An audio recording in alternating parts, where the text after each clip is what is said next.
Say, David, has it ever crossed your mind that your life resembles a sitcom and you've inadvertently been cast as the protagonist? Absolutely. The only discrepancy is that audiences watch comedies for sheer amusement, whereas I reside within one merely to endure the profound desire for the earth to swallow me whole. That sounds like a narrative steeped in agonizingly vivid experiences, doesn't it? To be precise, I possess an entire anthology of moments best left forgotten, or rather, etched eternally in memory. Regale me with one such tale. I solemnly swear to preserve your dignity. Truly, you must vow not to burst into laughter. I shall only chuckle if it proves genuinely hysterical. Well then, the verdict is already a foregone conclusion. Do tell. I am utterly consumed by curiosity. Back when I first entered the workforce, I yearned to forge an impeccable impression, embodying the quintessential, hyper-diligent, and earnest employee. A highly commendable aspiration, I must say. On my inaugural day, I rose at the crack of dawn, arriving at the corporate gates a full 40 minutes ahead of schedule. Absolutely stellar. Your superior must have held you in the highest regard. How could they possibly appraise me when I stood lingering before the locked doors for nearly half an hour, only to realize it was a Sunday? What? Are you serious? Did you not consult a calendar? I was propelled by such fervent zeal that it completely slipped my mind. The security guard ambled past, scrutinized me for a prolonged moment, and inquired if I was applying for the Sunday shift. Haha. And how on earth did you salvage that catastrophe? I merely scratched my head and replied, "Oh no, I am simply conducting a preliminary field survey to acquaint myself with the premises." Did the guard actually buy that? He chuckled so heartily that he nearly dropped the teapot clutched in his hands. That debut was truly a spectacular nosedive into the abyss. And that was merely the opening act. Do tell me there is a sequel? When Monday officially arrived, the boss mandated that the entire department stand and deliver self-introductions. That seems perfectly customary, a rite of passage for any new recruit. Yet, when my turn beckoned, my nerves induced absolute cognitive chaos. I declared with thunderous conviction, "Greetings, everyone. My name is Thank You." Excuse me? My name is... Thank you? Precisely. My brain autonomously bypassed the entire body of the speech, vaulting straight from the introduction to the grand conclusion. How did the room react to that? A thick silence draped over the room for 3 seconds. That fleeting moment stretched into an agonizing century. And then, what transpired? Mercifully, a jovial colleague shattered the tension with a clap, proclaiming, brief, concise, and straight to the point. Approved. Well, at the very least, you forged an indelible impression. An immortal one, frankly. To this very day, whenever fresh personnel arrive, they are regaled with the legend of Mr. Thank You. Oh, come now, if nothing else, you bestowed a wealth of joy upon the office. And what of you? Do not attempt to feign innocence. Surely you have your own historically catastrophic maneuvers. I do harbor a memory from my university days. Merely reminiscing about it sets my ears ablaze with embarrassment. Unburden yourself. It will level the playing field. During college, I possessed boundless confidence in my oratorical prowess. On this particular occasion, I had meticulously crafted my presentation slides for an entire week. With such rigorous preparation, what could possibly go awry? Yet, at the exact precipice of my taking the podium, the projector abruptly surrendered to the abyss. A stroke of truly dreadful misfortune. Desiring to project an aura of unflappable poise, I addressed the professor and the cohort. Fret not, I have committed the entirety of the material to memory. The slides are superfluous. That sounds remarkably majestic. However, a mere 5 seconds later, A complete and utter cognitive wipeout. an absolute void. My mind reverted to a pristine, unblemished sheet of parchment, a desolate wasteland devoid of a single syllable. Haha, whatever did you do next? I stood there, paralyzed, intensely glaring at the pitch-black screen for roughly 2 agonizing minutes. 2 minutes? Upon a stage, a 2-minute silence is an eternity of sheer terror. Within the confines of my panic-stricken mind, I believed merely 10 seconds had elapsed. The auditorium was submerged in a deathly stillness. Did the professor attempt a rescue operation? He observed me for a prolonged moment before gently inquiring, "Are you currently delivering your presentation to the class via telepathy?" Haha, a man of profound and cutting wit. The entire class erupted into uproarious laughter, practically tumbling from their seats. In that fleeting moment, I fervently prayed for the floorboards to part and swallow me. Did you shed tears right then and there? I maintained a facade of stoicism, but the moment I breached the sanctuary of my dorm room, I clutched my pillow and wailed like a banshee. I presume, however, that you extracted a monumental lesson from that ordeal? Indubitably. Meticulous preparation is commendable, yet one must always harbor a contingency plan for when the heavens inevitably crash down. Spot on. As for me, the lesson learned was profound. Always scrutinize the calendar meticulously before attempting to masquerade as an overachiever. Tell me, are there any tragedies even more disastrous than that? There is one particular incident, I swear. I have zero desire to unearth it from the depths of my memory. Oh, do share. The amusement is palpable. I had wandered into a cafe, much akin to this one. I spotted a figure seated with their back turned, possessing a silhouette and hairstyle utterly identical to my closest confidant. And you lunged forward to orchestrate a grand surprise? I sprinted over and enveloped them in a wildly affectionate embrace from behind. Oh no, please do not tell me it was a case of mistaken identity. An absolute misidentification. It was a total stranger. Good heavens, how on earth did you navigate that? The most bizarre twist of fate was, they startled, but then pivoted and reciprocated the embrace. Truly? What an incredibly eccentric scenario. We remained locked in an embrace for roughly 3 seconds of pure bewilderment before simultaneously recoiling. I stammered out, I profusely apologize. I mistook you for someone else. Did this stranger erupt in fury? Not in the slightest. They offered a tender smile and murmured, "No harm done." I was feeling quite melancholic today, and a sudden embrace was surprisingly heartwarming. Oh, what a deeply endearing response. It suddenly feels rather wholesome. Indeed, yet my face was flushed scarlet. I could only mutter a frantic apology and make a swift, cowardly retreat. It is true that occasionally, the most absurd blunders can orchestrate profoundly unique moments. In my youth, I harbored the illusion that adulthood meant achieving a state of flawless infallibility. And what is your perspective now? Now I comprehend that true maturity lies in the courage to parade one's failures, offering them up as comedic fodder for the amusement of others. Exactly so. If we stubbornly cling to our resentments, they fester into permanent wounds. But the moment we dare to laugh at them, they transform into magnificent comedy. It turns out, failure is not nearly as terrifying as we believe. The true horror lies in taking ourselves far too seriously. The very incidents that once set our cheeks aflame now provoke our most thunderous laughter. Life, in its own enigmatic way, is profoundly fair. How so? It invariably compensates us with the gift of laughter. The delivery is simply a tad delayed.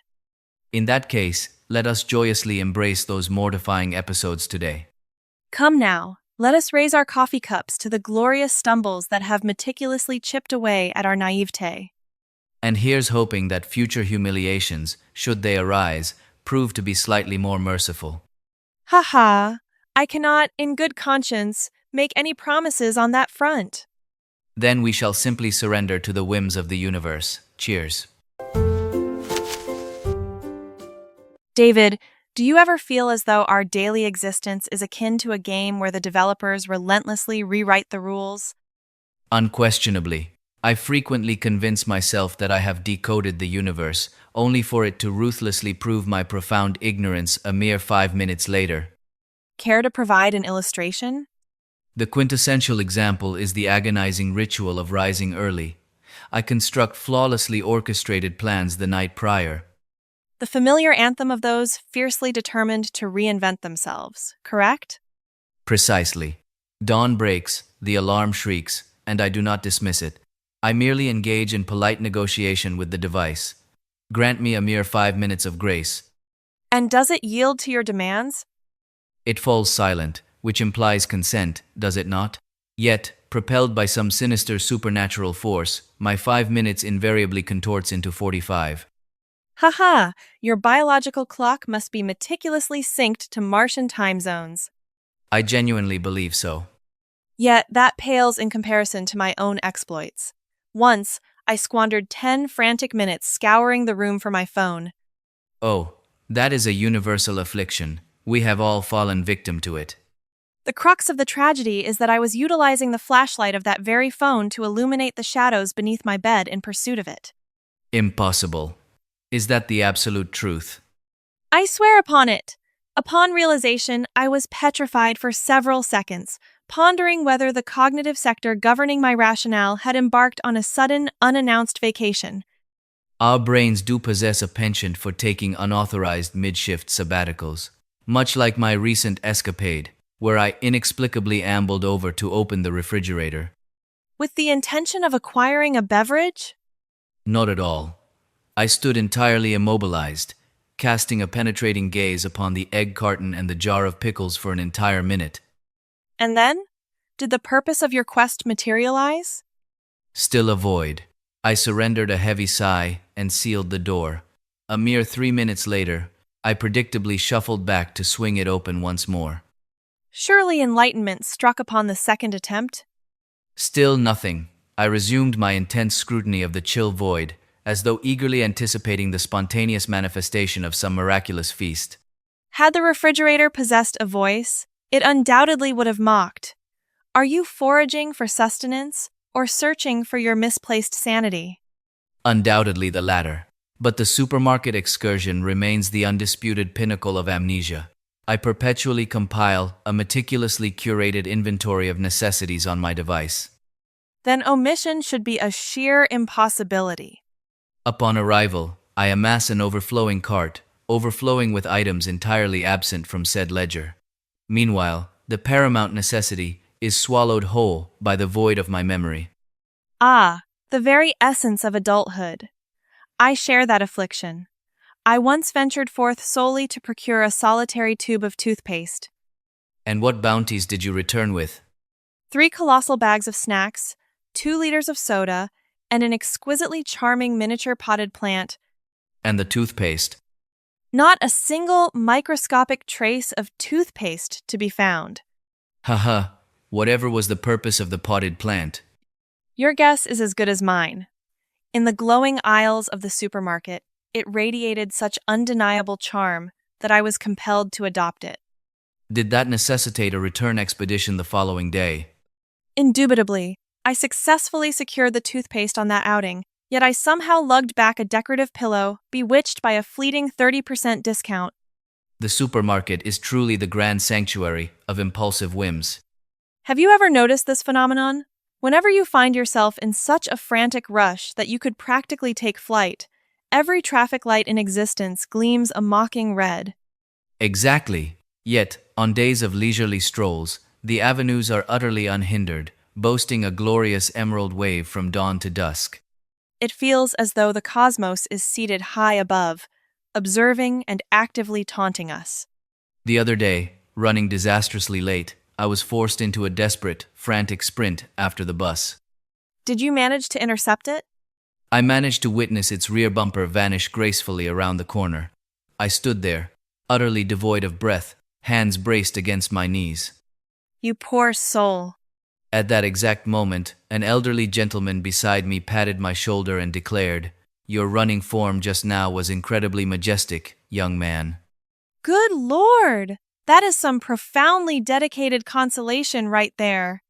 I was immobilized, in sheer stupor, deeply conflicted over whether to utter thank you or simply burst into tears. At the very least, your athletic grace was acknowledged. I, on the other hand, once aimlessly wandered the entire house brandishing a spoon. Goodness, to what end? I remain entirely clueless. After an extensive search mission, I discovered my unbrewed coffee patiently awaiting me on the living room table whilst I stood on the balcony, admiring the flora with a spoon gripped tightly in my hand. The spoon must have felt profound despair regarding its master. Striding purposefully into a room only to have your intentions instantly vaporize is a universal tragedy, is it not? A distressingly frequent occurrence. I inevitably stand frozen in deep contemplation, fail to summon the memory, and must trudge dejectedly back to my point of origin. And the eerie twist is that the moment you return to your starting point, the memory instantaneously resurrects. Indeed, it appears our memory operates on a strict GPS system, deviate by a mere meter, and the signal is immediately severed. And let us not forget the key catastrophes. I once spent 15 agonizing minutes hunting for my house keys. Were they lurking within the depths of your handbag? Heavens, no! I was clutching them firmly in my grasp, tearing through drawers while incessantly muttering, "Where on earth could my keys be?" Haha, who eventually brought an end to your suffering? No one. It wasn't until I attempted to grasp a glass of water that I realized my hand was already frustratingly occupied. You undoubtedly deserve the Grand Championship trophy of the Open Forgetfulness Tournament. Hold your applause. That very afternoon, I embarked on a frantic quest for my spectacles, blissfully unaware they were regally perched atop my own head. I concede, the sovereign title is entirely yours. Yet, upon reflection, who among us escapes such profoundly foolish interludes? True indeed. Some elect to bury them in the shadows out of sheer terror of humiliation, while we choose to parade them for mutual amusement. An existence brimming with perpetual, frictionless perfection would be unbearably tedious. It is precisely these eccentric fragments that forge memorable days and furnish us with this splendid conversational fodder. Thank heavens, life remains so relentlessly diligent in generating content for us, and entirely free of charge, no less. Even if, on occasion, I harbor zero desire to be the starring act in those particular episodes. But once the storm has passed, gazing backward invokes only mirth, stripping away any lingering frustration. Therefore, should today gift us with another tragicomic twist of fate, we shall welcome it with open arms. Who knows? In a few days, it might ascend to become the premier topic of our next coffee rendezvous. David, have you ever perceived that a vast multitude of life's tribulations stem directly from a single phrase? And which phrase might that be? Money? No, it is the two words, "I assume." Impeccably stated, that phrase is the undisputed sovereign of manufacturing mental chaos. The other day, I dispatched a message to a friend. A full 10 minutes evaporated without a whisper of a reply. That is entirely mundane. They were undoubtedly occupied with some triviality. But my brain, with its insatiable appetite for theatrical melodrama, refused to halt so easily. Did it commence authoring its own tragic scripts? Precisely. The first 5 minutes, I assume I said something offensive. The subsequent 10, I assume they harbored genuine wrath toward me. 20 minutes later, I assume our decade-long friendship has reached its catastrophic finale. The writers of sprawling soap operas should bow before your mastery. And what was the ultimate revelation? An hour later, my friend replied, "My deepest apologies, I succumbed to a nap." And thus, the epic drama of the century instantly disintegrated into the void, all due to a trivial afternoon slumber. Do you see how I weaponize my idle time to torture my own psyche? I fare no better.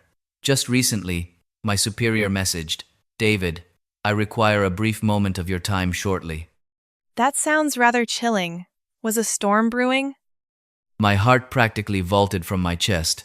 I instantaneously excavated the entire project archive, scrutinizing every numerical detail to uncover any catastrophic blunder. Did you unearth any transgressions?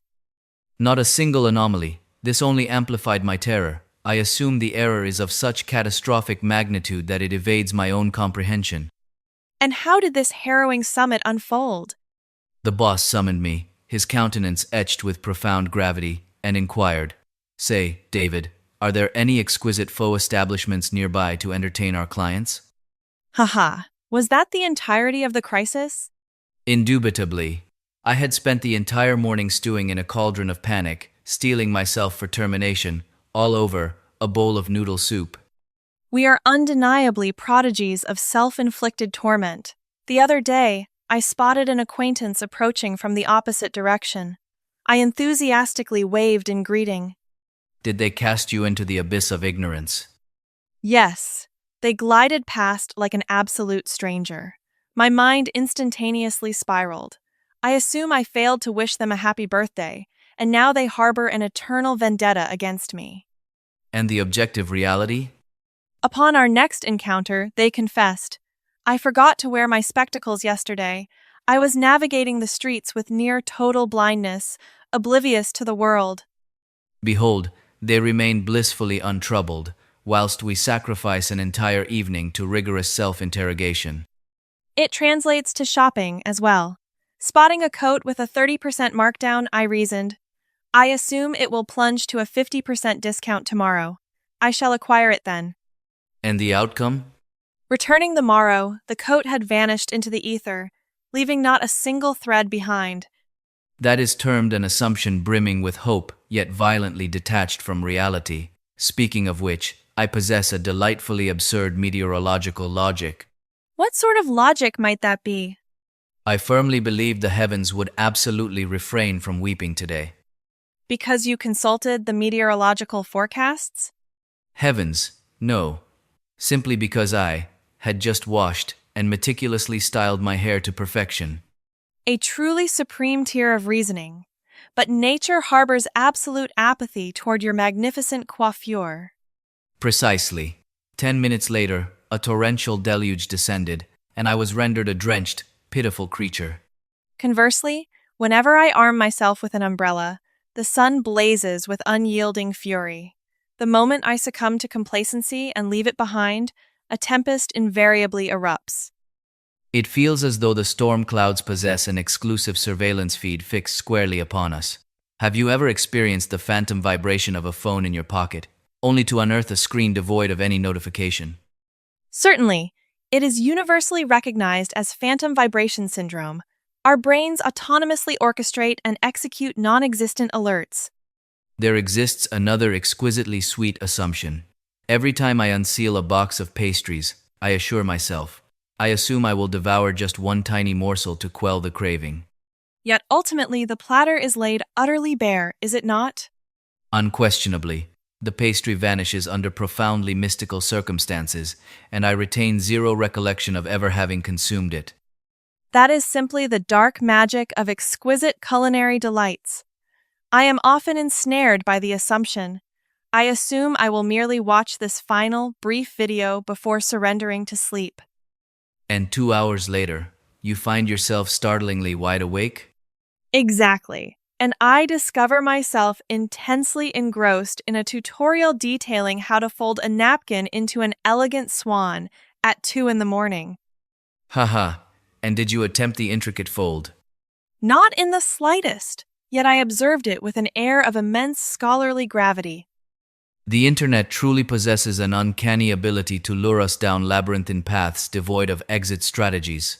In retrospect, we are not inherently foolish. Our imaginations simply take flight with too much ferocity. And our reality-checking mechanism operates at an agonizingly sluggish pace. Had we deigned to ask a single question, we would not have authored a 10-episode psychological drama within our own minds. Precisely. Hence, I am actively attempting a detox from the phrase "I assume." And what grand substitute have you selected? Let us wait and see. It sounds deceptively elementary, yet executing it in practice is a brutal endeavor. Because the brain inherently delights in outpacing the truth. But at the very least, we now possess the wisdom to laugh off those wild deductions. Those absurd assumptions that once thrust us into feverish panics have metamorphosed into glorious comedic fodder for our shared amusement. True maturity does not equate to the cessation of cognitive leaps. Rather, it is the profound realization that one is spiraling into assumptions and possessing the fortitude to smash the pause button, returning firmly to objective reality. Let us raise a glass to these trivial yet magnificent lessons that infuse our existence with so much more breathability. I hold deep hope that upon our next reunion, we shall have cultivated yet another harvest of tragicomic tales to exchange. I confidently assume so. Wait, hold on just a moment. Whatever is the matter? You just uttered, I confidently assume so. Yet another assumption creeping in, is it not? Oh, blast it all! This affliction is truly impervious to a cure. Very well, let us witness a formal retraction and revision. I ardently hope that upon our next encounter, we shall continue to unearth boundless joy from the mundane absurdities of daily life. Agreed wholeheartedly. Here is a toast to a life unburdened by anxiety, stripped of wild assumptions, and forever brimming with thunderous laughter.